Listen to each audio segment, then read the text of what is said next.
Well, it's time now for the day's business news. Stephen Carl is with us in studio. Very good day to you, Stephen. Hi, Eve. I believe we're going to start with Greece and it's getting pretty strapped for cash still. Yeah, that's right. And we just found out exactly how strapped for cash they were at the meeting of Eurozone finance ministers on Monday. Greece has just enough money to last us another 2 weeks, according to the finance minister. That means it will be unable to make payments due to the International Monetary Fund of some 1.5 billion euros in June, and could even struggle to pay public sector salaries at the end of this month. On Monday, Athens made the biggest payment so far this year to the IMF of over 750 million euros. Greece still seems far off a deal with its international lenders on economic reforms in exchange for the last 7 billion euros of its bailout loans.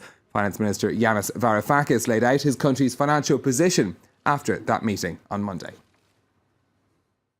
The liquidity issue is a terribly urgent issue. This is common knowledge. Let's not beat about the bush and pretend otherwise. The fact that it's not part of the communiqué means that the members of the Eurogroup did not deem it fit to be mentioned today.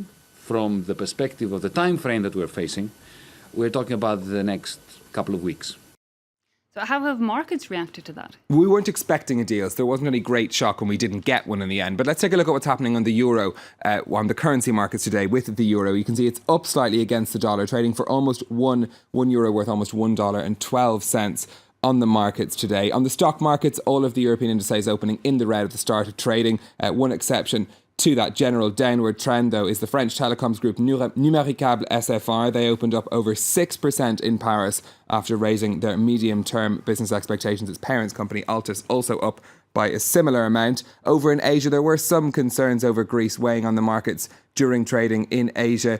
You can see the Hang Seng and Hong Kong trading down slightly, but the Shanghai Composite still up over 1%. Another good day there in China. Okay, good. Here in France next, where it looks like the government is heading for another clash with business. And this time it's over planned layoffs at Renault Trucks, which is owned by the Swedish company Volvo. Making workers redundant is already very difficult for companies in France, but now the Prime Minister says that management of the company needs to change its plans. It's a move that's sparking fears of more intervention in the private sector, despite recent laws aimed at making it easier to do business in France. Shirley Sipman reports. Workers and unions say it's not fair. Renault Trucks had a good year. Sales were up 35% in 2014. Yet hundreds of workers will lose their jobs.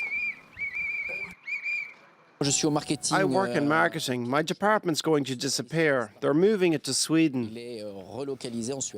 We put up with the interests of shareholders, strategies that are beyond my understanding.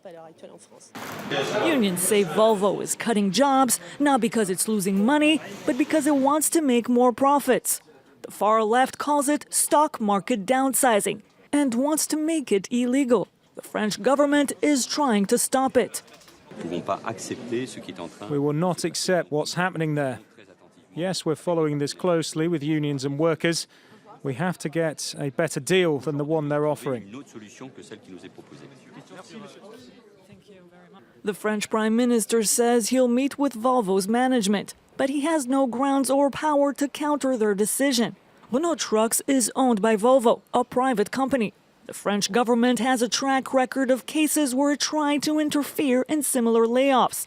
In 2009, then French President Nicolas Sarkozy wanted to lend 500 million euros to Renault Trucks if Volvo promised to keep production sites in France. The carmaker refused.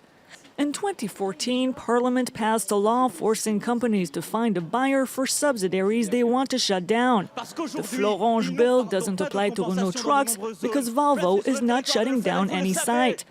The carmaker says no job will be cut in production sites, only administrative positions.